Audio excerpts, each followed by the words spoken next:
नमस्कार मु जितेंद्र आपण स्वागत करुच्ची दैनिक न्यूज ओडिया चैनल को। तो आज सारा दिन कौन सब बछा बछा और टॉप न्यूज गुड़िक रही चलते ये संपूर्ण भिडियो जानी नवा। ओडिशा रे पुणी लघुचाप को नहीं आसला बड़ खबर। आसुची दुईटी बड़ लघुचाप 4 पर्यंत प्रबल वर्षा। सारा राज्य में वर्षा नहीं सतर्क सूचना जारी करागला। राज्य में जुलाई 4 पर्यंत वर्षा लगी रही पारे। आउ दुईटी लघुचाप आसुची एने राज्य में वर्षा लगी रहिबो। सारा राज्य में वर्षा नहीं सतर्क सूचना जारी करिछि पाणीपाग विज्ञान केन्द्र। अधिक वर्षा नहीं बहु जिला को ऑरेंज एवं येलो वार्निंग जारी करा जायछि। राज्य विभिन्न अंचल में किछि दिन हेबो वर्षा लगी रही बेले किछि जिल्ला रे बिजुली घड़घड़ी और प्रबल वर्षा को नहीं अलर्ट जारी करा जायछि। एही जिल्ला गुड़िक होला सुंदरगढ़, केन्दुझर, झारसुगुड़ा, बरगढ़, संबलपुर एवं मयूरभंज। एने येलो वार्निंग जारी करिछि पाणीपाग विज्ञान केन्द्र। चलन देखिए परवर्ती अपडेट कौन रही। पुणी भारत पाकिस्तान मैच नवेम्बर 28 पाखर डिसेम्बर 10 तारिख पर्यंत चेन्नई और मदुराई रे जूनियर पुरुष हॉकी विश्वकप आयोजन कर स्थानीय FIH मुख्य कार्यालय रे ड्र कार्यक्रम अनुष्ठित होइछे। तदनुसार ग्रुप बी रे दुई पारंपरिक प्रतिद्वंदी भारत और पाकिस्तान व्यतीत चिली एवं स्विट्जरलैंड स्थान पाइछन्ते। एही संस्करण रे प्रथम थर 24टी दल अंशग्रहण करिवे। पुल ए रे जर्मनी, दक्षिण अफ्रिका, कनाडा एवं आयरलैंड स्थान पाइथिया बेले पुल सी रे अर्जेंटीना, न्यूजीलैंड, जापान एवं चाइना को स्थान मिलिछे। पुल डी रे स्पेन, बेल्जियम, इजिप्ट एवं नामीबिया एवं पुल ई रे नेदरलैंड, मालयेशिया, इंग्लैंड एवं ऑस्ट्रेलिया रहिछन्ते। सेपरि पुल एफ रे फ्रांस, ऑस्ट्रेलिया, कोरिया एवं बांग्लादेश को निया जाइछे। चलन देखिया परवर्ती अपडेट कोन रहिछे। कोटिया रे हजार हजार भक्तों गण में 4 जन मंत्री रथ टाणिले उपमुख्यमंत्री। पुरी रीतिनीति अनुसार 3 ठाकुर को रथयात्रा पालन होता बेले यार गोटे दिन पर कोरापुट जिला पाटिंगी ब्लॉक सीमांत कोटिया पंचायत रथ टणा कार्यक्रम शनिवार अनुष्ठित होता। एथिरे उपमुख्यमंत्री कनक वर्धन सिंहदेव समेत राजस्व एवं विपर्यस्त मंत्री सुरेश पुजारी, वाणिज्य, परिवहन, इस्पात एवं खनि मंत्री विभूति भूषण जेना, स्कूल एवं गणशिक्षा मंत्री नित्यानंद गंड, मत्स्य एवं प्राणी संपद क्षुद्र उद्योगी मंत्री गोकुलानंद मल्लिक, कोरापुट MP सप्तगिरी उल्का, पटांगी विधायक रामचंद्र इत्यादि समस्ते प्रमुख माने उपस्थित रही रथटଣା कार्यक्रम को शेष करथिले। चलन देखिया परवर्ती अपडेट कोन रहिछि। आसिला दमदार ऑफर, बाहा हुओ लाख टंका नै जाओ। 1 लाख टंका नियो एमिति एक दमदार ऑफर आनिछन्ती उत्तर प्रदेश सरकार योगी आदित्यनाथ। यही योजना हजार हजार असहाय परिवार को आर्थिक सहायता जगाई देव। मुख्यमंत्री योगी आदित्यनाथ कहते जे मुख्यमंत्री गण विवाह योजना गरीब, वंचित एवं अभावी वर्गों एक गुरुत्वपूर्ण सामाजिक सहायता पलटि। मुख्यमंत्री स्पष्ट कर 1 लाख टंकार सहायता राशि को 3टी भाग में विभक्त कर। प्रथम है झीटर बैंक अकाउंट सीधा सड़क 60,000 टंका जमा कर। नवविवाहित दंपति को 25,000 टंकार मूल्यर उपहार दिजापर सम्मानजनक विवाह उत्सव में 15,000 टंका खर्च कर। मुख्यमंत्री यह नूतन व्यवस्था को तुरंत कार्यकारी करने को अधिकारी मानक निर्देश देइछन्ते।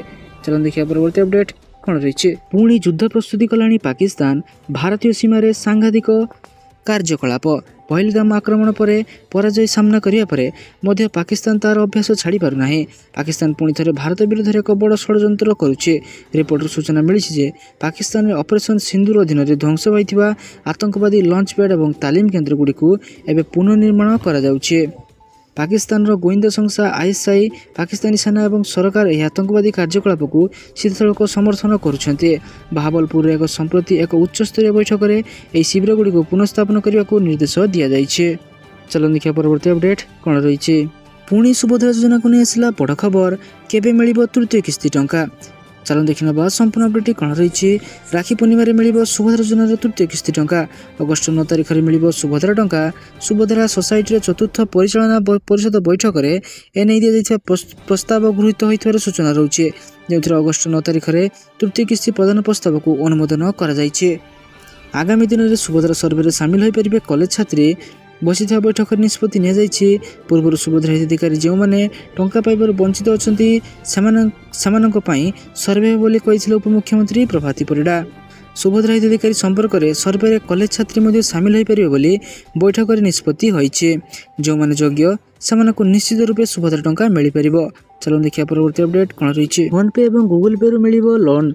चलन देखा संपूर्ण प्रोसेसटी कौन रोचे। जदि आपंकर ऋण नित्यांत आवश्यक तेज प्रथम गूगल पे ओपन करूँ और मनी सेक्शन को जाई लोन विकल्प पर क्लिक करूँ। एठार आपंक लगी उपलब्ध लोन ऑफर देखा प्री अप्रूव्ड लोन को सिलेक्ट करूँ ଏବଂ ଆପଣ ଆବଶ୍ୟକ କରୁଥିବା ଋଣ ରାଶି ଏବଂ ଅବଧି ନିର୍ଦ୍ଧାରିତ କରନ୍ତୁ। ଆଗକୁ ବଢ଼ିବା ପାଇଁ କଣ୍ଟିନ୍ୟୁ କ୍ଲିକ୍ କରନ୍ତୁ ଏବଂ ମଗାଯାଉଥିବା ସୂଚନା ଦିଅନ୍ତୁ। ଓଟିପି ଦେବା ମାତ୍ରେ ଆପଣଙ୍କର ଲୋନ୍ ସ୍ୱୀକୃତି ହୋଇଯିବ, ରାଶି ଆପଣଙ୍କ ବ୍ୟାଙ୍କ ଆକାଉଣ୍ଟକୁ ଆସିଯିବ। ସେହିଭଳି ଆପଣମାନେ ଫ୍ଲିପକାର୍ଟ ଆପ୍ ଡାଉନଲୋଡ୍ କରି ଆପଣଙ୍କ ମୋବାଇଲ ନମ୍ବର ସେକ୍ସନରେ ଆପ୍ କରନ୍ତୁ। ଏଥିରେ ଫ୍ଲିପକାର୍ଟ ପେ ଲେଟର କ୍ଲିକ୍ କରନ୍ତୁ। ଆବଶ୍ୟକ ଡକୁମେଣ୍ଟ ଅପଲୋଡ଼ କରନ୍ତୁ। ଯଦି ଆପଣଙ୍କର ସିଭିଲ୍ ସ୍କୋର 750ରୁ ଅଧିକ ତେବେ ଆପଣମାନେ ଲୋନ୍ ନେବା ପାଇଁ ଯୋଗ୍ୟ ହେବେ। ଚାଲନ୍ତୁ ଦେଖିବା ପରବର୍ତ୍ତୀ ଅପଡେଟ୍ କ'ଣ ରହିଛି। ଏହି ତାରିଖରେ ମିଳିପାରେ ପିଏମ୍ କିଷାନର 20ତମ କିସ୍ତି ଟଙ୍କା। ଚାଲନ୍ତୁ ଦେଖିନେବା ସମ୍ପୂର୍ଣ୍ଣ ଅପଡେଟ୍ଟି କ'ଣ ରହିଛି। ଚାଷୀମାନେ ବହୁତ ଦିନ ଧରି ପିଏମ୍ କିଷାନ ଯୋଜନାର 20ତମ କିସ୍ତି ଅପେକ୍ଷା କରି ରହିଛନ୍ତି। କୋଟି କୋଟି ଚାଷୀ ଏହି ଯୋଜନାର ଉପକୃତ ହୁଅନ୍ତି। ଏହାର ପରବର୍ତ୍ତୀ କିସ୍ତି କେବେ ଆସିବ ସେ ବିଷୟରେ କୌଣସି ନିଶ୍ଚିତତା ନାହିଁ। ଏହି ଯୋଜନା 20ତମ କିସ୍ତି ଏହି ସପ୍ତାହ ସୁଦ୍ଧା ଆସିପାରେ ବୋଲି ସୂଚନା ରହୁଛି। ଆପଣ ଯଦି ଏଥିରେ ଆପଣଙ୍କର ନାମ ଯାଞ୍ଚ କରିବା ପାଇଁ ଚାହାନ୍ତି ତେବେ ଆପଣମାନେ ପିଏମ୍ କିଷାନ ଅଫିସିଆଲ ୱେବସାଇଟ୍କୁ ଯାଇ ମଧ୍ୟ ଚେକ୍ କରିପାରିବେ। ଏବଂ ଆପଣମାନେ ଯଦି ଏହି ଯୋଜନାରେ ଏପର୍ଯ୍ୟନ୍ତ ଇକେୱାଇସି ସମ୍ପୂର୍ଣ୍ଣ କରିନାହାନ୍ତି ଆପଣମାନେ ତୁରନ୍ତ ଇକେୱାଇସିକୁ ସମ୍ପୂର୍ଣ୍ଣ କରିନିଅନ୍ତୁ, ନଚେତ୍ ଆପଣମାନେ ଆଗାମୀ 20ତମ କିସ୍ତିର ଲାଭ ଉଠାଇ ପାରି ନପାରନ୍ତି। ଚାଲନ୍ତୁ ଦେଖିବା ପରବର୍ତ୍ତୀ ଅପଡେଟ୍ କ'ଣ ରହିଛି। डिजिटल पेमेंट ग्रहण करिबो डाकघर। देशव्यापी डाकघर गुड़िक अगस्ट डिजिटल पेमेंट ग्रहण करेंगे। निज निजर आईटी सिस्टम रे एक नुआ एप्लिकेशन आरंभ करिया परे एही सेवा प्रचलन हेबो बोली एक सरकारी सूत्रରୁ जणा पड़िछे। यूपीआई सिस्टम सो अकाउंट गुड़िक लिंक होइनथिबा कारणरू एजाबत डाकघर गुड़िक डिजिटल पेमेंट ग्रहण करिया पई समर्थ हेउनथिला, किंतु एबे डाकघर एहार आईटी भित्तिभूमि को कार्यकारी करुचे, जेउथिरे नुआ एप्लिकेशन गुड़िक रहिछे। ये एप्लिकेशन गुड़िक डायनामिक क्यूआर कोड सह ट्रांजैक्शन सुविधा प्रदान करिवे। चलो देखिए परवर्ती अपडेट कौन रही। रो को आसिले तार नुआ बस। चलो देखिए संपूर्ण अपडेट कौन रही। भारतीय गोइंदा एजेंसी रो को मिला नुआ बस। पराग जैन को रिसर्च एंड एनालिसिस विंग रो नूतन मुख्य भाव नियुक्ति करा जायछे। पराग पंजाब कैडर रो 1999 बैच रो आईपीएस ऑफिसर रो चीफ भाव में कार्यकाल 2 वर्ष रहिबो। से रवि सिन्हा स्थान नेबे। तांको कार्यकाल 30 जून रे शेष हेबाकू जाउछि। पराग वर्तमान विमान अनुसंधान केन्द्र नेतृत्व नेउछन्ति। से रिसर्च सेंटर रे ऑपरेशन सिंदूर बेले पाकिस्तानी सशस्त्र बाहिनी विषय रे गोइंदा सूचना एकाठी करिबारे गुरुत्वपूर्ण भूमिका ग्रहण करथिले। तेणु तांकू पाकिस्तान मामला रे विशेषज्ञ भाव में मध्य जणा जाय थाए। चलो देखिया परवर्ती अपडेट कोन रहिछि। मो बस नेला 3 मुंड। पुणी थरे आम बस नेला जीवन। लोकंक ऊपर आम बस चढ़ी जिबारु 3 जण युवती मृत्यु घटी। पिपिली एनएच ओभरब्रिज निकटरे एही बड़ दुर्घटना घटी सूचना मिली। 3 मृतक भुवनेश्वर और केन्द्रापड़ार बोली जଣାपड़ी। मृत युवती मैंने एक स्कूटी नहीं जाउथिबा बेले आउ एक स्कूटी सेमानकु साइड मारिथिला, जा फल 3 युवती तले पड़ जाइथिले। यापरे पछरु आसुवा आम बस सेमानक ऊपर चढ़ी जाइथिबार जଣାपड़ी। मृतक माने जगह दर्शन करिया जाउथिबा बेले आम बस सेमानक ऊपर चढ़ी जाइथिबा सूचना रहउछि। चलो देखिया परवर्ती अपडेट कोन रहिछि। कमिला सुना एवं रूपार मूल्य। 24 कैरेट एवं 22 कैरेट सुनार मूल्य ह्रास पाइछे। सेपरि 1 किलोग्राम रूपा सस्ता हो जाइछे। यदि आपण सुना किनिବାକୁ भाबुछंती किंबा रूपा किनिବାକୁ चाहुछंती तेबे निश्चित भाबरे सुना रूपा किनि परिबे। 22 कैरेट सुना विषय कहवाक गले यार मूल्य प्रति 10 ग्राम पिछा 550 टंका ह्रास पाइछे एवं 24 कैरेट सुना मूल्य 10 ग्राम पिछा 600 टंका ह्रास पाइछे। सेपरि रूपा मूल्य प्रति 1 किलोग्राम पिछा 100 टंका ह्रास पाइछे। चलो देखिया परवर्ती अपडेट कोन रहिछे। बांग्लादेश को बड़ झटका देला भारत। एही जिनिस उपर लगाइला बड़ प्रतिबंधक। बांग्लादेश झट एवं ए संपर्कित फाइबर उत्पाद आमदानी को तुरंत प्रभाव भारत प्रतिबंधक लगाई। दुई पड़ोशी देशों मध्य सामग्रिक संपर्क में बढ़ुवा उत्तेजना मध्य पदक्षेप नि सूत्र अनुसार महाराष्ट्र नाहभा सेवा बंदर व्यतीत अन्य समस्त स्थलपथ एवं बंदर दे भारत में बांग्लादेश झट एवं ए संपर्कित फाइबर उत्पादन आमदानी उपरे नूतन प्रतिबंधक लागू हेब। वाणिज्य मंत्रालय अधीन में कार्य करुवा वैदेशिक वाणिज्य महानिर्देशालय डीजीएफटी एक विज्ञप्ति जारी करी एही प्रतिबंधक लागू करिछे। चलो देखिए परवर्ती अपडेट कौन रही। चीन भारत को देला बड़ झटका। चलो देखि नबा संपूर्ण अपडेट कौन रही। यारी भितरे चीन भारत को दुर्बल करने को आउ एक गेम खेलुचे। एथर भारतर भात हांडी उपरे प्रहार करिछि चाइना। वर्तमान चाषबास समय चली बेले चीन भारत को सार रप्तानी बंद कर देइछे। तेणु गत 2 मास होला चीन ठारू सार आमदानी रे अचल व्यवस्था लागू रही। चीन भारत को एक स्वतंत्र किसमर सार रप्तानी करुथिला, जहा फल पनीपरिबा एवं अन्य फसल चाष व्यवहार कराଯାउथिला।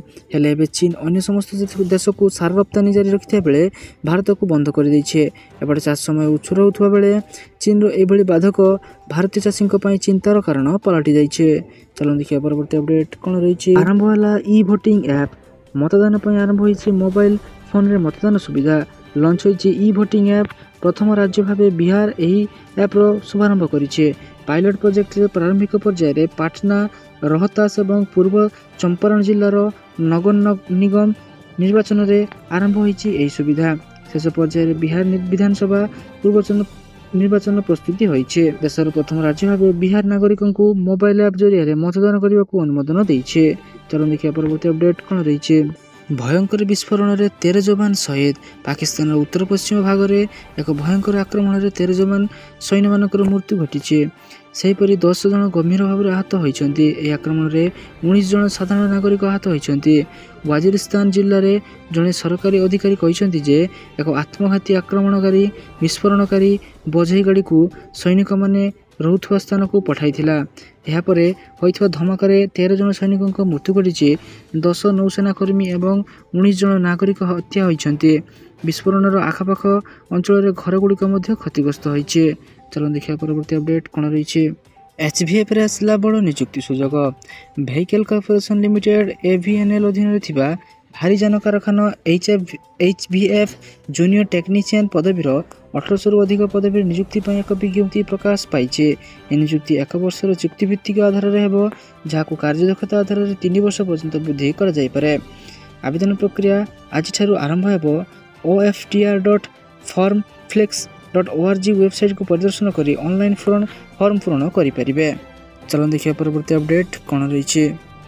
टंका आगरे नउछि डॉलर। घरे शेयर बाजार रे दमदार प्रदर्शन जोगु भारतीय रुपी अमेरिका डॉलर विपक्ष रे लगातार द्वितीय दिन मजबूत होइछे।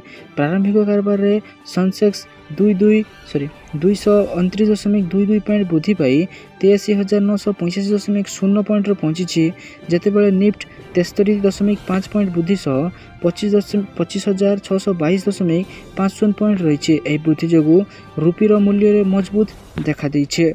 बजार रे एही छाउला रुपी को डॉलर विपक्ष रे एक शक्तिशाली स्थिति प्रदान करिछे।